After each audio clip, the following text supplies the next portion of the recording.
Hello and welcome to Sport for Business, where we're joined today by one of our potential stars of the Paralympic Games stage. Richael Timothy will be competing in the paracycling over in Tokyo, and you're very welcome to Sport for Business today.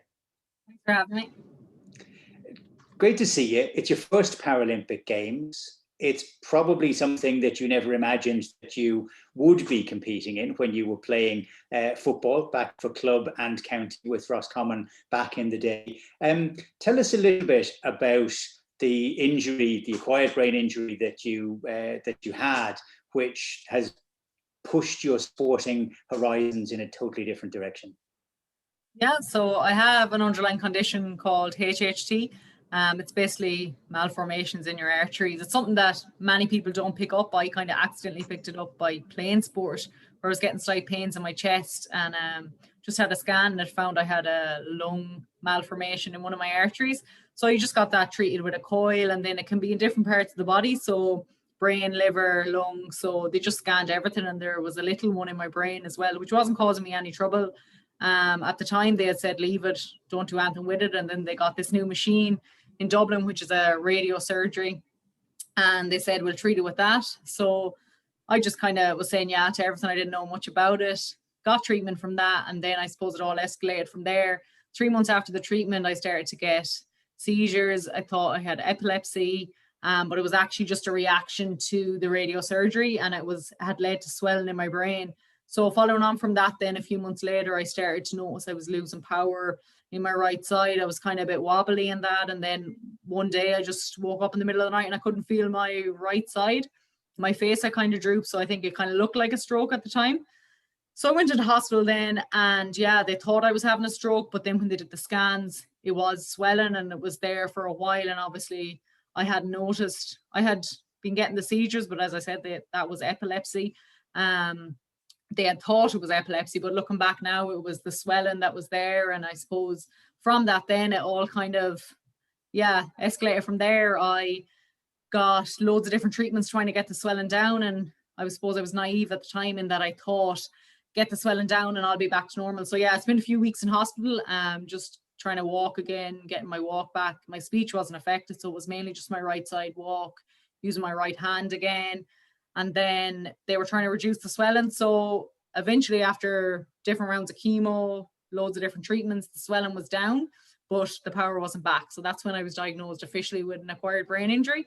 So what happened was the swelling was there for so long that it killed the brain cells, and they don't regenerate themselves. So basically, for me to go forward, I just had to learn a different way of doing things. So instead of, for example, the message going directly to the right side of my body, it has to go kind of a long way around. So that's the best way I have of explaining it.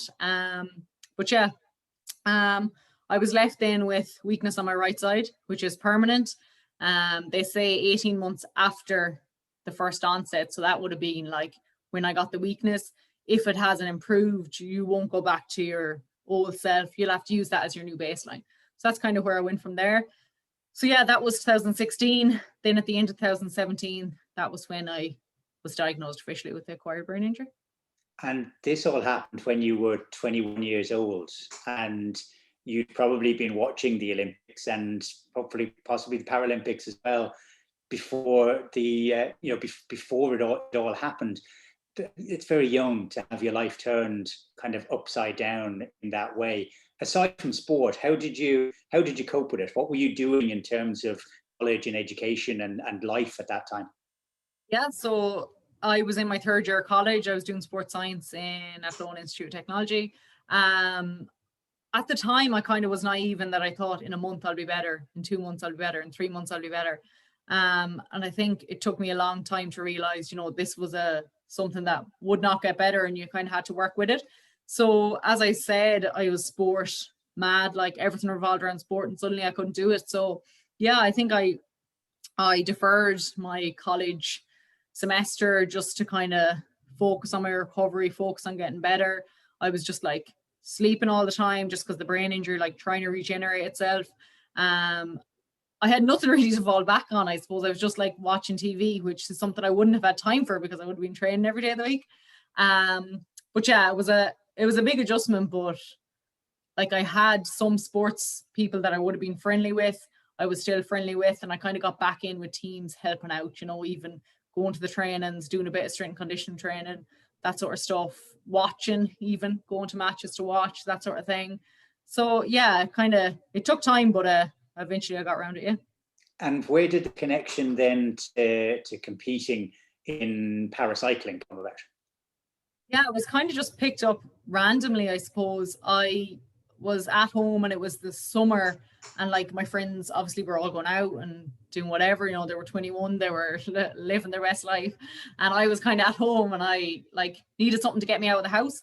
So obviously I revolved back to sport, like even though I had a bad limp and I was weak on my right side, so like walking, I wouldn't have been able to walk long distances. I'd say 5-minute walk and I would be wrecked, like. And then swimming, the doctors had advised against going into a pool because of the seizures. And then I had a bike at home, so my dad was kind of like, do you want to just put flat pedals on the bike and see how you get on? So I did that one day, and I remember I got like 10 meters and just like forgot I was weaker on the right side, just kind of tilted to the right and fell over, like. But I had got 10 meters, so the next day then I just went out and tried to go a bit further. And then my mom used to just cycle, just like a hybrid bike, for the sake of a bit of exercise every evening after school. So I just started going out with her then, and there's this 7K loop around our house, so we just used to do that every evening, like. And could take I'd say 45 minutes or that, but it was just a case of getting exercise. And then I was going into my GP. I had like weekly checks just to check my power and all that sort of stuff, and I had mentioned about doing a bit of exercise, doing a bit of cycling, and she just mentioned to me, look into parasport. And I was like, what? Like, and she was like, the Paralympics. And I was like, oh yeah, I know what the Paralympics are, because I obviously watched every sport going. And I was like, oh, I thought you had to be like visually impaired in a wheelchair or an amputee. Like, that's my vision of a para athlete. Like, that's what I seen as the ideal, we'll say, para athlete. And she was like, yeah, but you've an acquired brain injury, which means you have a disability, which means you qualify. So straight away I went home, just looked up Cycling Ireland, found paracycling. There was a number for a fella, just texted him and said I was interested in trying it out. And he was like, we're in Cork next week. They do these like monthly time trials.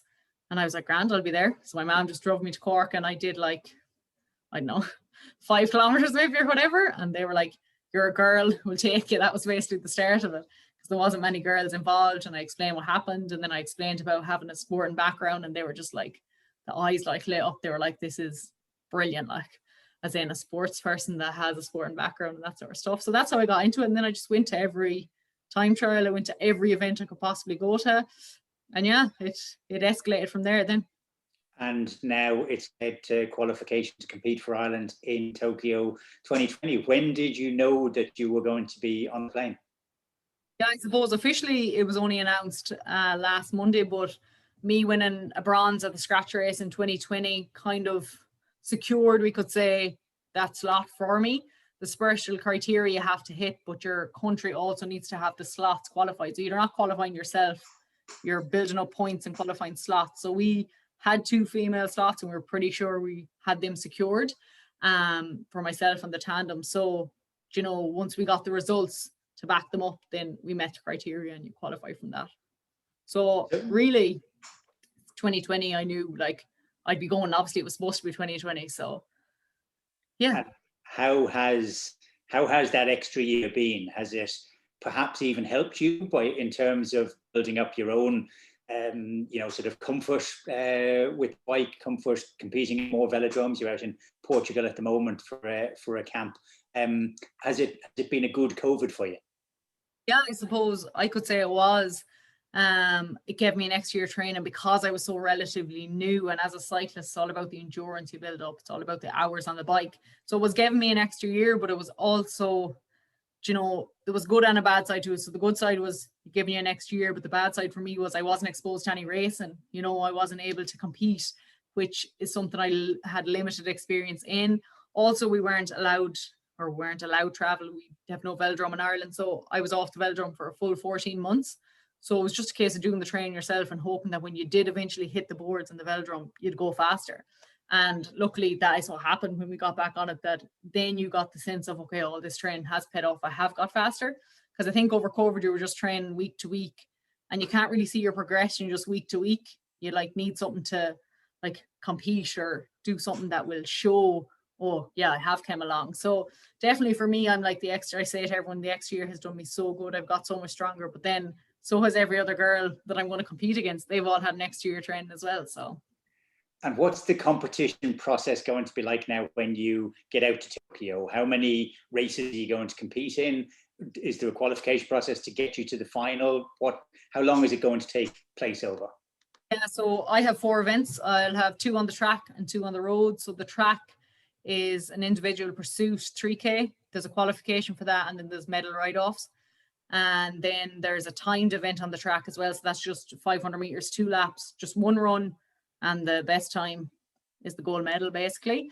Then the time trial on the road is a similar sort of thing. Timed event, 16K, best time winner. And then the road race is the bunch. So you never know how that's going to go.